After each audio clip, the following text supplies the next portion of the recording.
This is the inside of the Coachman VIP 520. If I firstly move to the main control panel, I can turn the 12 volts on just here. Once we've done this, we can turn the water pump on and off just here. We need the water pump on so we can get water out of the taps and fill the boiler if it has been drained down. We then have the main isolator for all of the onboard lights, and then they can all be individually turned on and off on their own switches. Awning light on and off just here. And then all other information is then given via scrolling. So we have condition of the leisure battery, the internal temperature, the settings menu. To get into this, just press the enter button, and then we can move throughout the settings menu on the arrows, and anything we want to go into we just press enter. So we can change the display, the sound, the units from Celsius to Fahrenheit, etc., whether or not notifications are on or off, and then it will let you know what the firmware is as well. Then to get back out again, just hit the enter button, and then we get back to the beginning again. So as you can see, it just goes round in a circle. To change the time, just come to this screen here, hold the enter button in, and again use the arrows to alter the time. The symbol just here is just indicating that we're currently connected to mains electricity. If I now just move across to the Algid control panel just here, we turn the panel on and off just here.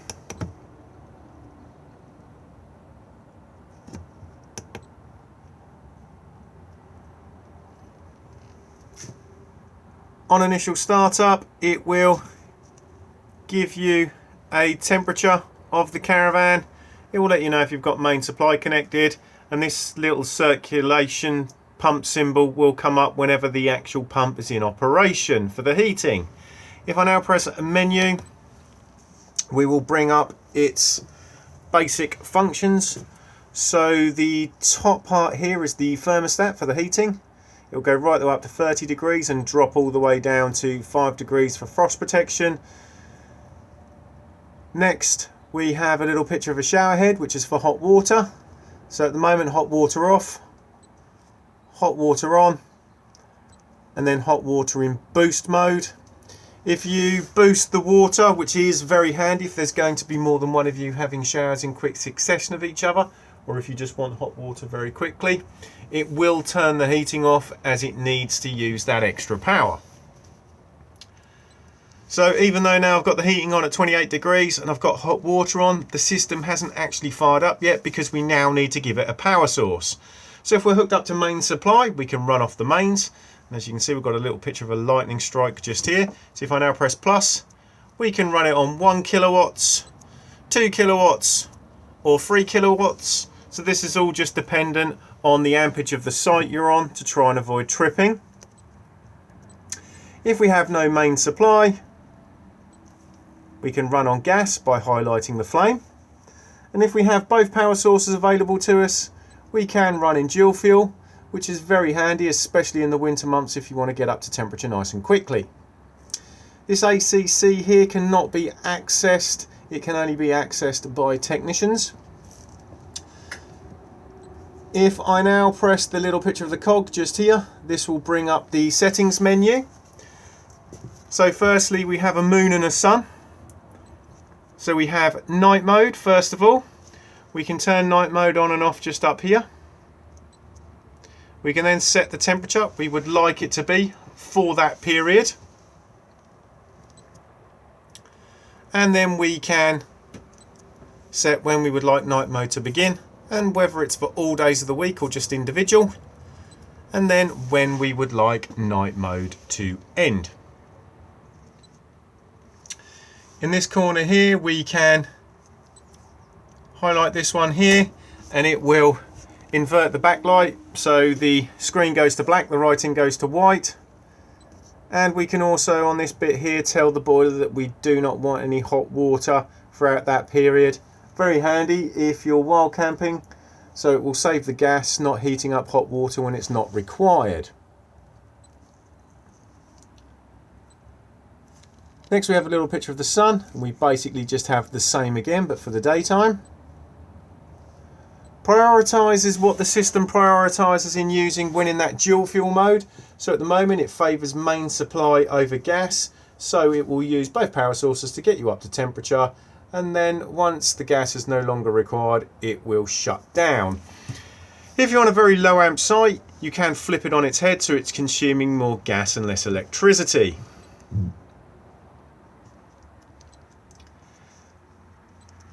Next we just have the backlight, so the brightness, you can invert it all the time if required.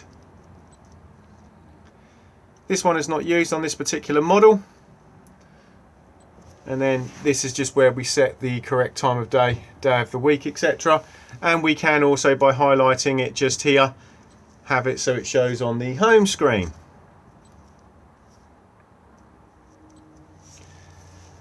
Again, the majority of these are not used on this particular model, hence why they're in grey. Next we have antimicrobial just here.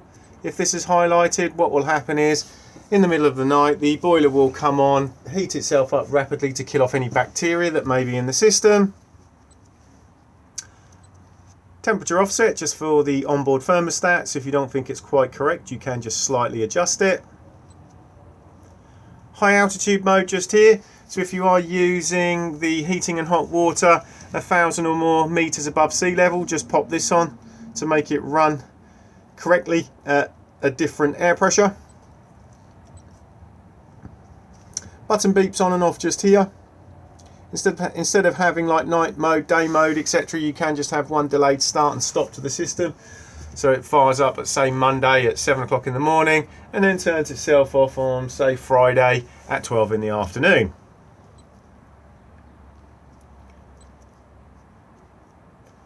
Pump settings for the heating just here, just literally leave it set on thermal. It does not need to be on anything else. Full factory reset, so if there is a problem with the system you can just reset the control panel just here. External start, you do have to have additional SIM boxes added if you wanted to control this via an app. Language just here. Installed accessories just here.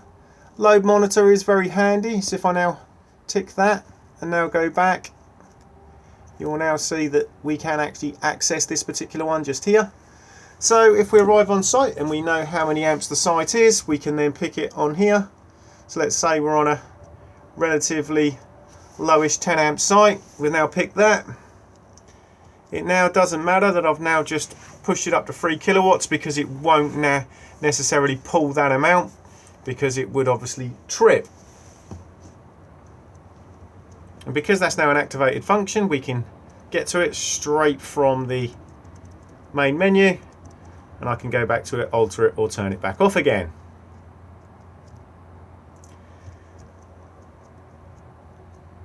Service is more for the workshop, but again, if I now just go into that, you can see what everything is up to.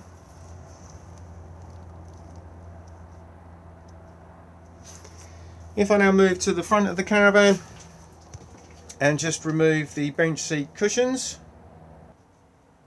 you can now see the Algid boiler just here.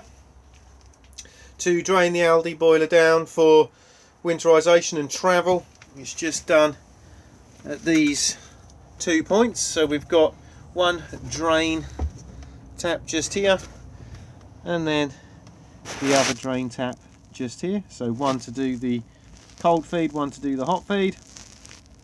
Just literally flap them up and it will then drain all the water out of the boiler.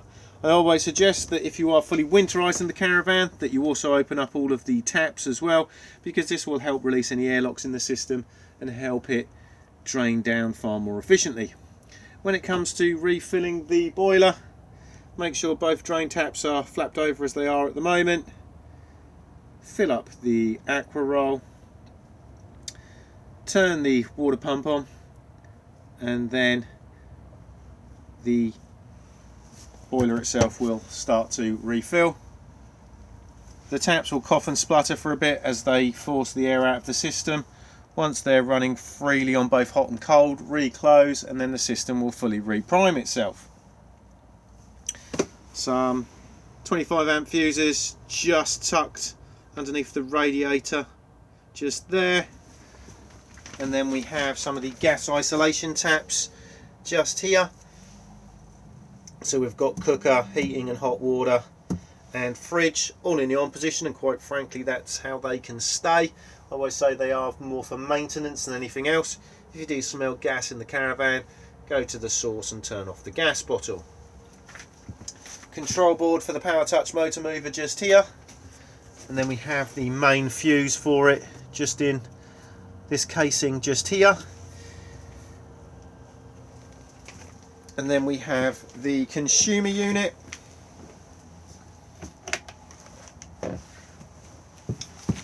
So we have the main strip switches just here. So we've got the individual MCBs, then the main RCD and test button just here.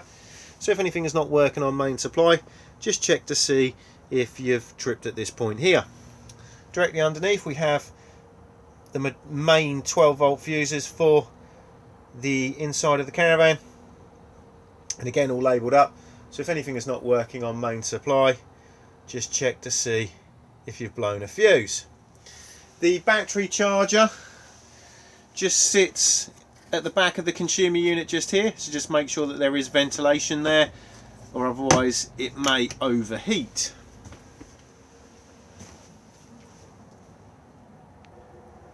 Underneath the other bench seat, you will find storage.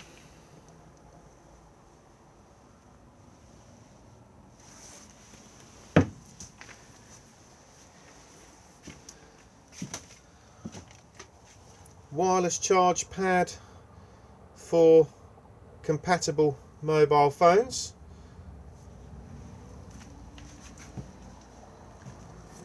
And then we have the Pioneer radio just here. So on and off on the button that says SRC.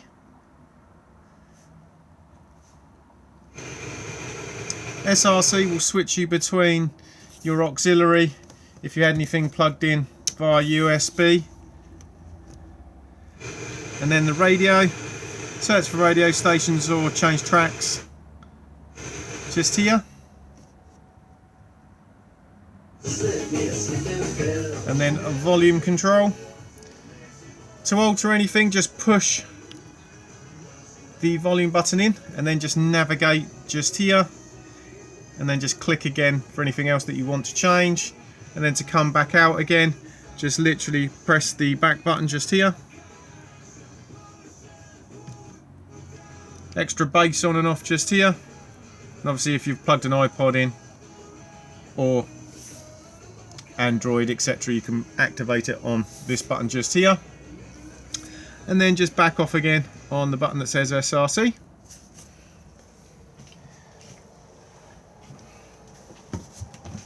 In the overhead locker just here, we have the switch for the courtesy light on this side of the caravan. We then have the television aerial just here. So we have the digital amplifier for the aerial, so on and off just here. Do make sure it's on before trying to tune a TV in, and then control the boost just on the dial just there. To raise the TV aerial, just undo the collar and then just push up and then get the aerial into the position that you require. This green window here represents the back of the aerial, and it's currently in the horizontal position. It can be tilted into a vertical position for additional tuning if required. All you need to do is literally just turn the tail. Do make sure that it's back to the horizontal position and down again for travel. Try to avoid over tightening these collars because you do run the risk of splitting them. If you are going to use the external TV aerial point, It does let you know exactly what to do on this sticker just here, but it's just a matter of just taking out this cable here just needs to come out, and then this one just needs to be screwed into its place.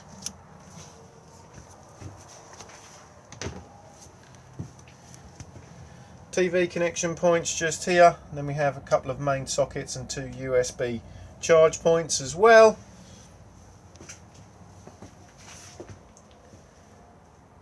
Dometic fridge just here. To turn the unit on, just press the button and hold just here. This is an automatic model, so as long as you are on auto, it will find the best power source it can for you. So because I'm currently connected to main supply, it's put us onto mains with a little picture of the plug just here. If I now just press this button, it will then allow me to go into its settings.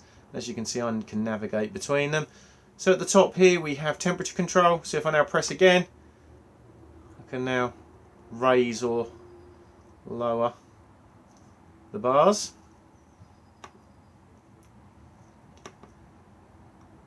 Next, I can take it out of auto mode if required.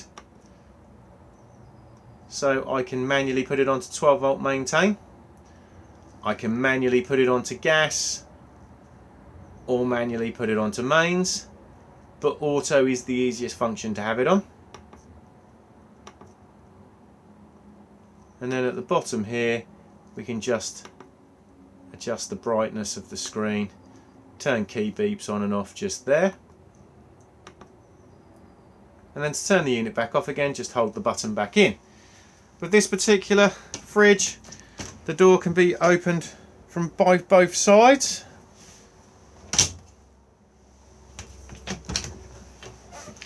And then we have the removable freezer box at the top just there.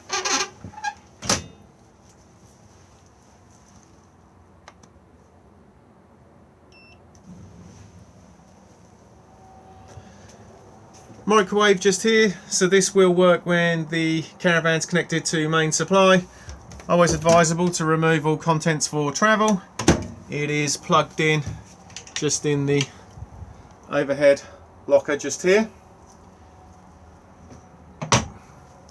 Nice and easy controls on this particular one. So you've got your power settings just here, wait time, defrost, stop, clock timer, etc. Quick start just there, and then your main dial just there. We then have the sink,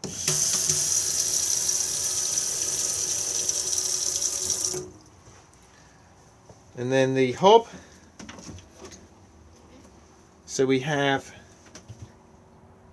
the electric hot plate, which will work when the caravan is connected to mains electricity, and it operates just here. And then we have the 3 gas rings, and that's just a matter of pushing in, twisting around and pushing the igniter.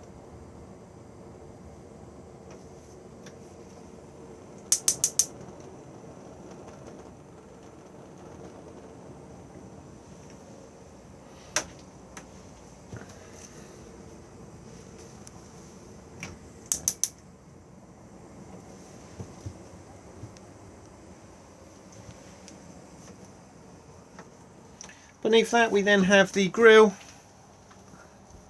Same again, just push in, twist and press the igniter.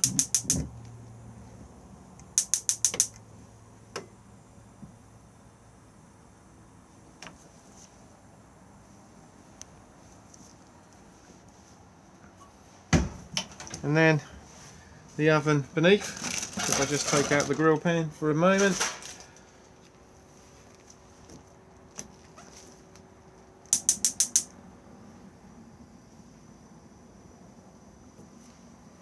The oven does have a light as well.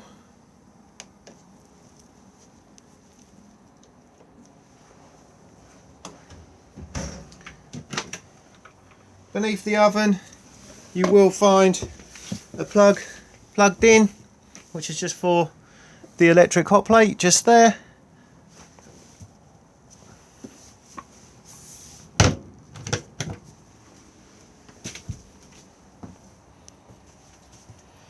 Above my head we then have the Omni vent fan. So to open the roof vent, just wind, and then middle button turns the unit on. And then we have arrows out for extraction and arrows in for cooling. Variable fan speed just by pressing.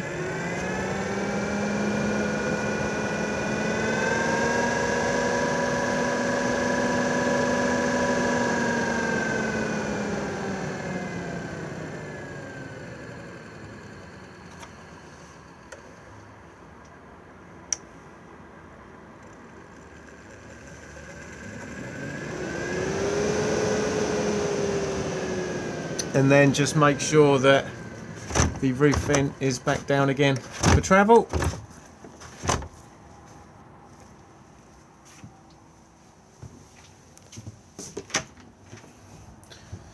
At the rear we have the washroom. So we've got the shower cubicle just there. Then we have the basin, heated towel rail, and the Thetford toilet just here. The bowl does swivel.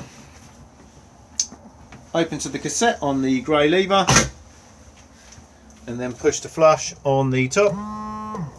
Level indicator just here to let you know when the cassette needs emptying, and then close back up again. If this has been left open and you try to remove the cassette from the outside, it will not come out. So if you do feel resistance, just make sure that nobody's left it open. In the wardrobe just here is the header tank for the Algid heating system. Just make sure that the fluid level is between the minimum and the maximum. Always take your reading once the heating is up to temperature, as the fluid will expand in the tank. If it does need topping up, you can do this yourself just by removing the cap just there and adding the Algid top-up solution. Do make sure that you are using the 5-year pink solution and not the blue coloured one.